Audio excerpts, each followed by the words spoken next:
On nous a toujours appris à l'école que pour lancer une activité, il faut faire un business plan. Un business plan, en fait, c'est un plan d'activité dans lequel on précise quel est le produit qu'on veut vendre, quelle est la cible du produit, quel est le besoin en termes d'investissement, quel est le marché cible, quel sera le seuil de rentabilité, quel est le besoin en termes d'investissement et surtout, quel est le potentiel du business. Ça veut dire que combien vous espérez gagner avec cette activité que vous êtes en train de lancer. Alors voilà ce que c'est le business plan et dans nos écoles, dans nos grandes écoles, on nous a toujours appris qu'il faut démarrer une activité toujours avec un business plan pour être sûr de ne pas perdre.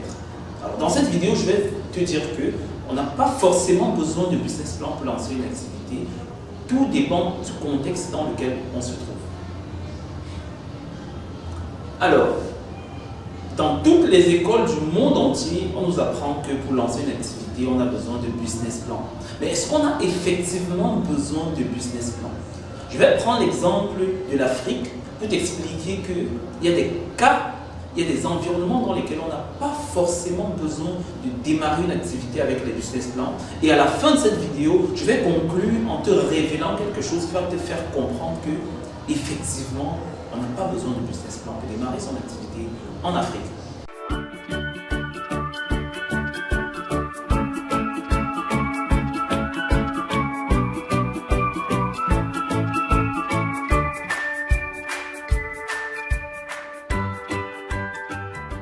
Beaucoup de jeunes, quand ils veulent lancer une activité, ils vont faire leur plan d'affaires. Quel est le produit qu'ils veulent vendre? Ils maîtrisent leur produit. Ils vont te décrire leur produit et quand ils t'expliquent, tu te rends compte qu'effectivement, c'est des personnes qui ont un master, qui ont une licence, qui maîtrisent le produit qu'ils veulent lancer sur le marché. C'est des jeunes qui maîtrisent le marché et c'est des jeunes qui, s'ils lancent le produit va connaître une croissance rapide. Alors ces jeunes très rapidement se lancent dans l'élaboration de leur plan d'affaires, de leur business plan. Ils vont faire une analyse complète. C'est quoi le produit? C'est quoi mon marché cible? Quel est le potentiel de mon activité? Quels sont les moyens que je dois mettre en jeu pour réaliser X chiffres d'affaires? Combien de personnes je dois recruter? Quelle est ma marge bénéficiaire? À partir de quel moment je deviens rentable? Etc. etc. À la fin du business plan, généralement, on se rend compte que pour lancer une véritable activité qui va vraiment marcher, en d'autres termes, pour créer une véritable entreprise, on a besoin, par exemple, d'un budget de 10, 20, 30, 40, 50 millions. Et c'est à partir de ce moment-là que beaucoup de jeunes abandonnent leur projet, ou alors beaucoup de jeunes, pour ceux qui sont les plus tenaces, se lancent donc dans la recherche de financement. Ils vont aller vers la famille, ils vont faire du crowdfunding, etc. etc. Certains, par chance, réussissent souvent à trouver de l'argent et d'autres, malheureusement, sont dans un continent pauvre, ne parviennent généralement pas à trouver de l'argent. Alors, voilà en fait le gros problème de l'entrepreneuriat en Afrique. Ce qu'on doit comprendre en fait, c'est que l'Afrique est un continent qui a ses réalités. Et quand je dis qu'on n'a pas besoin de business plan, ça ne veut pas dire qu'on n'a jamais besoin de business plan, quel que soit le contexte en Afrique. Ce qui est intéressant de comprendre ici, c'est que pour lancer un business en Afrique, quand on est pauvre, quand on n'a pas de l'argent, je recommande d'éviter de passer par le business plan. Parce que quand vous allez concevoir un business plan, vous allez vous rendre compte que le besoin en financement est élevé. Et vous n'aurez pas de membre de votre famille qui va vous donner de l'argent, il n'y aura personne autour de vous. Ce que je recommande de faire, quand vous êtes issu d'une famille pauvre ou même d'une famille nantie, je vais prendre un exemple simple. Vous voulez lancer une plantation de piment parce que voilà, vous aimeriez produire à une très grande échelle, vous aimeriez exporter votre piment à l'étranger. Alors, au lieu de faire un business plan sur 10 hectares de piment, etc., moi je recommanderais aux jeunes entrepreneurs de déjà commencer à semer le piment devant la cour de sa maison. Ça lui permet de maîtriser les maladies du piment, de maîtriser quelles sont les bonnes semences de piment, de maîtriser comment effectivement on suit une plantation de piment. Alors, quand il va commencer à élever dans sa petite cour, si effectivement le business du piment est rentable, ça veut dire qu'après la petite cour, tu pourras passer à 2 cours. Après, tu pourras louer une petite parcelle pour évoluer. Mais si tu commences cette activité sur une petite parcelle et tu te rends compte que ça n'a pas marché, ça a échoué, estime-toi chanceux. Parce que si tu avais eu un investissement de 10 millions, c'est l'argent des gens que tu aurais fait disparaître. Je vais prendre un autre exemple de business pour te montrer que tu n'as pas besoin de business plan pour lancer le business. Alors, regardez dans notre environnement en Afrique. Pour ceux qui mangent les beignets dans les quartiers et tout, vous allez vous rendre compte que la maman qui veut faire ses beignets, les beignets avec lesquels elle nourrit toute sa famille, elle envoie ses enfants à l'école et parfois elle envoie ses enfants à l'étranger, elle n'a pas eu besoin de faire de business plan pour ça. Ce qu'elle a fait un matin, elle a fait une analyse. Elle s'est rendue compte qu'il n'y a pas de point pour vendre des beignets dans le quartier. Les jeunes souffrent, ils vont manger loin. Ces informations sont largement suffisantes pour vous lancer le business au quartier. Pour créer une petite boutique au quartier, vous n'avez pas besoin de business plan. Pour faire des beignets haricots, vous n'avez pas besoin de business plan. Pour ouvrir une quincaillerie, vous n'avez pas besoin de business plan. La preuve, elle est simple. La maman qui fait les beignets haricots, elle passe toute sa journée à injurier les clients. Et parfois, c'est même ce qui fait que les clients viennent.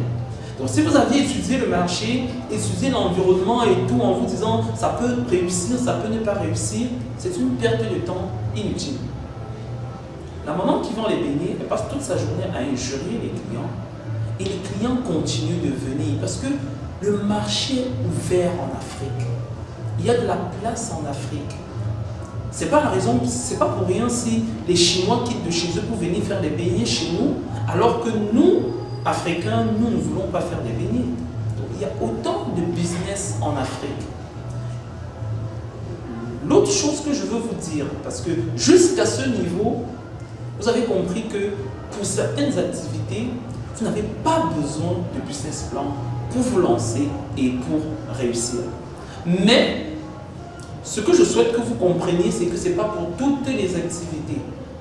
Je conseille fortement, quand vous voulez démarrer une grande activité, de démarrer d'abord à une petite échelle domestique, maîtriser l'activité, voir son évolution avant de faire un business plan au moment où vous produisez déjà à une petite échelle. C'est lorsque vous voulez passer à une échelle très grande que je vous recommande de faire un business plan et tout, parce que vous avez maîtrisé la chaîne de production, vous avez tout maîtrisé et vous voulez tout simplement avoir du financement pour accentuer à une échelle beaucoup plus grande ce que vous savez déjà bien faire. Je vais vous prendre un deuxième exemple pour mieux expliquer mon propos et je pense que cette fois-ci vous allez très bien comprendre. Lorsqu'on analyse dans notre environnement économique, on se rend compte que tous les plus riches d'Afrique sont des personnes qui ne sont pas beaucoup allées à l'école. Les grands hommes d'affaires africains connaissent beaucoup de succès, pourtant la majorité d'entre eux n'a pas commencé l'activité avec le business plan. Et l'inconvénient des jeunes qui font l'école occidentale, à qui on apprend que pour lancer une activité, il faut faire un business plan, se trompent justement parce que rapidement, quand le jeune fait un business plan, le besoin en termes d'investissement est effrayant. Parce qu'il faut 10, 20, 30, 40, 50 millions. C'est effrayant. Et du coup, il y en a qui se découragent. Beaucoup d'entre eux se lancent dans la recherche de financement auprès de la famille, auprès des proches, etc., etc. Et pourtant, comme je le disais au début de cette vidéo, parfois ils ne maîtrisent pas effectivement l'activité. Donc il est recommandé de commencer l'activité à une très petite échelle, une échelle familiale. Et quand vous avez maîtrisé, augmentez-la progressivement. Le vrai problème également de l'entrepreneuriat en Afrique, c'est que la majorité de jeunes veulent commencer directement au niveau de dizaines, vingtaines, centaines de millions. Ça, c'est une erreur également.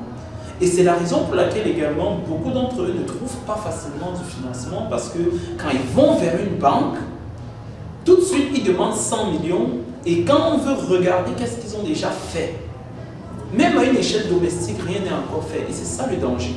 Donc, il est fortement recommandé démarrer à l'échelle domestique avant de faire grandir progressivement.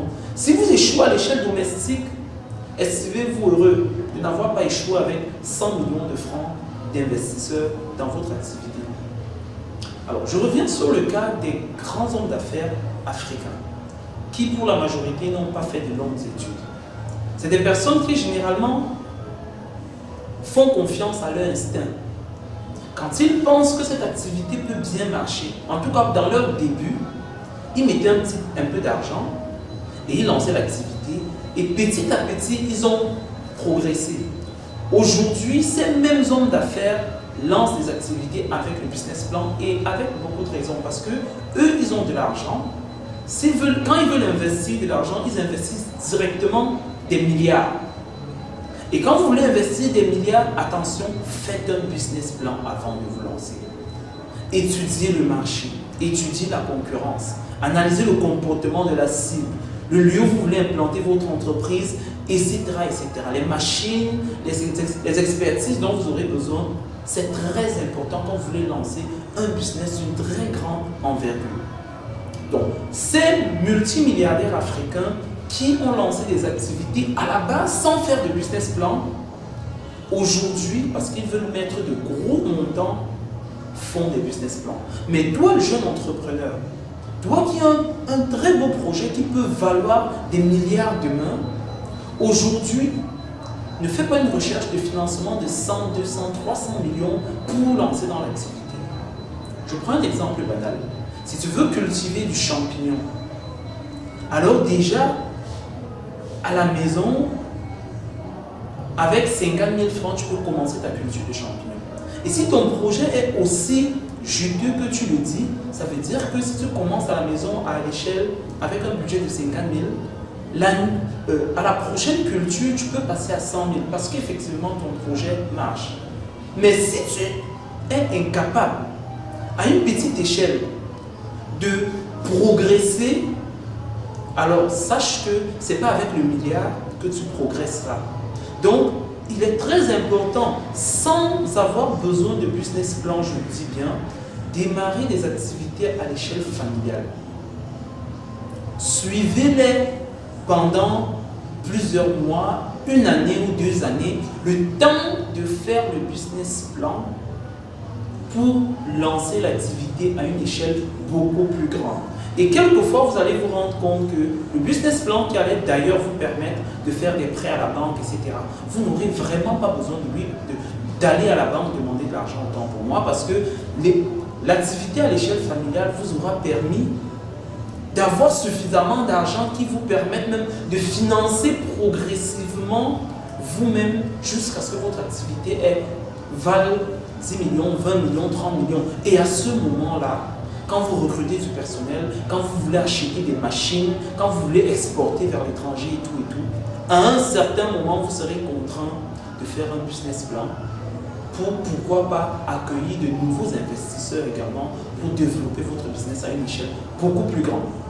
Donc, pour résumer dans cette vidéo, je vais dire que quand vous voulez lancer votre business en Afrique, commencez à lancer ce business à une échelle microscopique.